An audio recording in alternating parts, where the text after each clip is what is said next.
let's start with the cultural narrative.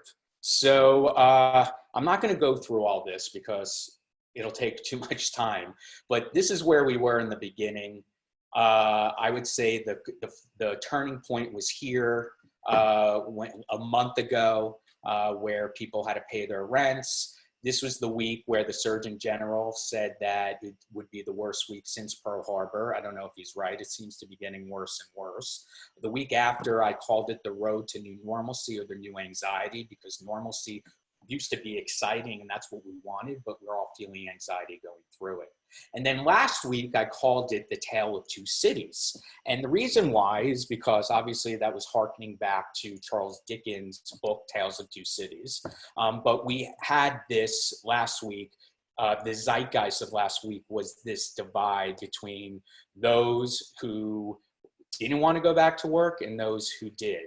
And those who were protesting, even protesting against medical workers, saying like, well, you're going back to work, why can't we go back to work? And those who are actually listening to our medical experts and understanding that we have to continue to isolate ourselves and keep contact tracing and social distance, wear a mask, all the things that they've been advising us to do from the very beginning. And then this week, I started, and I'm like, what is this week? Because it doesn't seem that different from last week, except for the fact that our president basically said that that we would be cured from coronavirus by injecting ourselves with bleach. But I'm glad that that was kind of pushed aside, and just added up to the whole notion. Again, this is not a Trump bashing session, but it's a more cultural context session. But so at first, I wasn't going to call it the Tale of Two Countries. Instead, I was going to say that it was the tale of one city. So because of that, I read two great pieces this past weekend. One that was in the New Yorker by Charles Duhigg, which is who's a great writer. He wrote a book called The Power of Habit. Is really, really smart. And he basically differentiated between how Seattle has dealt with coronavirus and how New York did, and how Seattle wasn't really mired in politics and really listened to their experts.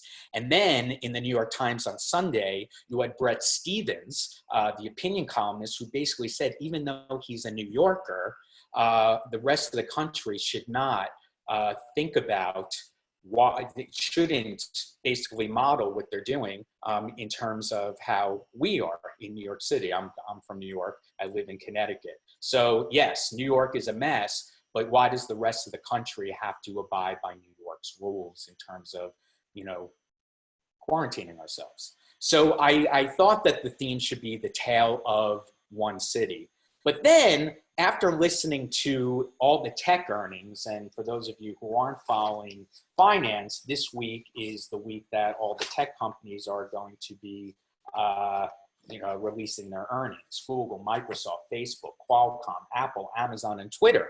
And what that means is that each one of those calls is basically saying that their business is definitely going to be hampered by our relationship with China. And what that means is that I feel that the narrative is going to continue in terms of illuminating how we, the United States, and I'm coming from an American standpoint. I know there are other people all over the world who are on here, but what I'm thinking about is like the narrative, Tale of Two Cities, moving to Tale of Two Countries. And there's always been a rift between us and China because of our president mainly. And a few weeks ago, our president calling it the corona or the Chinese virus. But now that China is going back into normalcy, and we're going to need their support, we're going to need their equipment. We might even, if they produce a vaccine, we're going to want to be in their good side. But on the flip side, it's definitely hampering the most successful companies in the Fortune 100, really, which are the tech companies. So I'm saying that now we're in the tale of two countries. There are also a lot of articles in every single industry talking about what we can learn from China. And that's a whole other zeitgeist, but we can get to that.